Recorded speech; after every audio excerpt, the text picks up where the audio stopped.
What's going on, everybody? Welcome back to the show. So we have this infrastructure bill, this first infrastructure bill, and we finally have the text.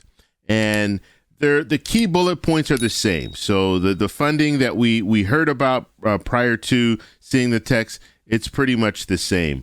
And so now we have almost 3,000 pages that these politicians their staffers are going to have to read, because most politicians don't read the actual text of these different bills. They just go off what they've heard and the key bullet points. So we know pretty much the funding and where it's coming from. Now, what's going to happen is we're going to have to get this done this week, because senators will go on recess next week. So everything needs to get done this week. So we have the first infrastructure bill. They need to approve that and pass it in the Senate and then send it over to the House. And then we have the budget resolution. They need to vote on a budget resolution that will open up reconciliation for the second infrastructure bill. That's the human infrastructure bill. Now, they're not going to vote on a human infrastructure bill until after they come back from recess, which is mid-September. And so that's what we're looking at right now when it comes down to these infrastructure bills. Now, the problem is you have some politicians, and the minority leader, Mitch McConnell, being one of them, that is starting to say, we don't want a timeline. We want to be able to take a look at this and debate it and put out our amendments and everything. And that's okay. Putting out amendments, that was expected.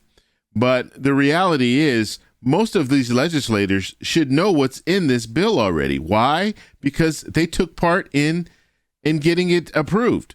And remember, we have 17 Republican senators who voted for the opening up a debate. Okay, so they had to have had a good idea of what was in this proposal, because the week prior to voting on this cloture vote, they had another cloture vote, and that one didn't pass. And the reason it didn't pass is because politicians said, well, we don't have a text, we don't have a blueprint. How can we vote on something if we don't have a blueprint? But now we have the blueprint, and they already voted this cloture vote last week.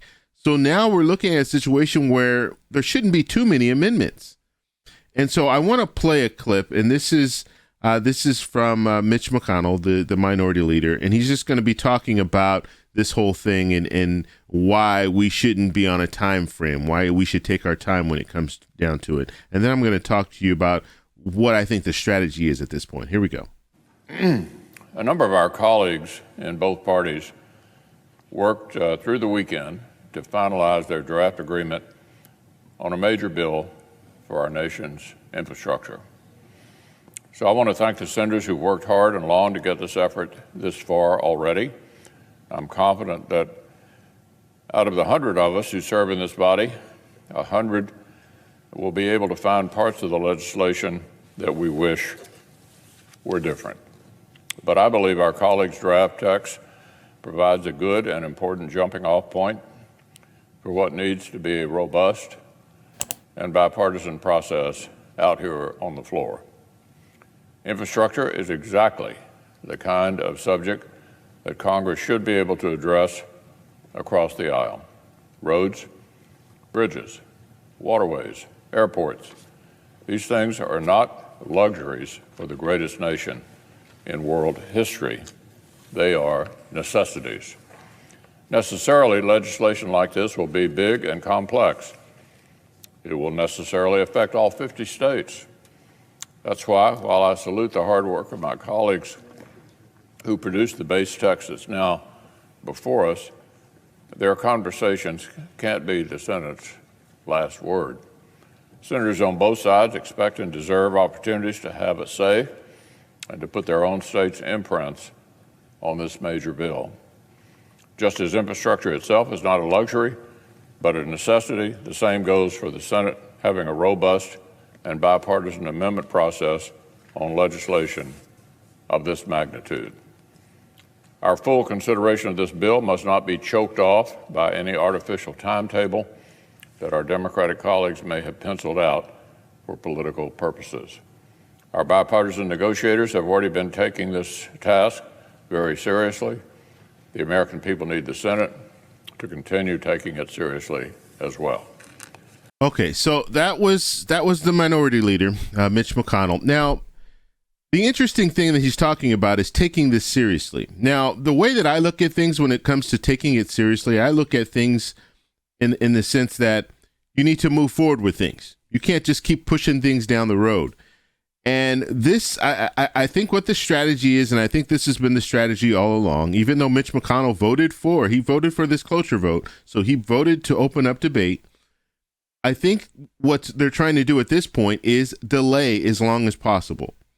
And if you can delay as long as possible, maybe you can get the American people upset, which the American people will get upset. The American people are already upset when it comes to just delaying things and not moving forward. We saw this with the stimulus packages where they didn't want to move forward, and Mitch McConnell, as the minority leader at that time, didn't want to move forward with the second stimulus checks. And so when it comes down to it, I think this is what they want to do. We're going to throw out all these amendments, and we're going to push this down the road because they'll be going on recess. The plan is to go on recess next week. So if we can continue putting these amendments out there, then maybe the majority leader, Chuck Schumer, will just say, okay, we'll go on recess. We'll come back mid-September, and then we'll take this up again. Now, the hope is that the majority leader, Chuck Schumer, doesn't do that. The hope is that he says, okay, look, if we can't get this done this week, then we're going to work on it next week. If we can't get it done next week, we're going to work on it the week after that. And so if lawmakers don't want to move on this and they want to take their time, that's fine. Take your time, but guess what? It's going to be taking your recess time in order to get this done. And so I'm hoping that's what happens. The majority leader has already indicated that they are going to stay until they get this done, but we have to see it, right? We have to actually see that happening. And maybe Mitch McConnell is calling Chuck Schumer's bluff by saying, okay, we need to take our time. We don't want to be on any time frame or anything like that. We want to be able to offer up as many amendments as we want and all this. So that's what we're looking at right now. The hope is that Chuck Schumer says, okay, look, if you guys want to throw out 100 amendments, that's fine. We're going to stay until you guys get this done. And so we have those two things that need to happen. We have the first infrastructure bill. They need to vote on that, pass it, and send it over to the House. And then we have the budget resolution bill. That budget resolution bill will open up reconciliation so they can focus on the second infrastructure bill, the human infrastructure bill. And that will focus on child care, elder care, education. It's going to focus on a lot of different things for the American people.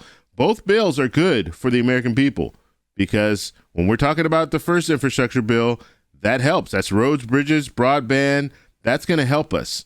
Okay, so that will help us, as well as when we're looking at this second infrastructure bill, the human infrastructure bill. That's going to help a lot of Americans as well. If you guys have any questions, post them down below. If you like this video, please give me a thumbs up. Please subscribe for more, and I'll talk to you in the next one. Bye.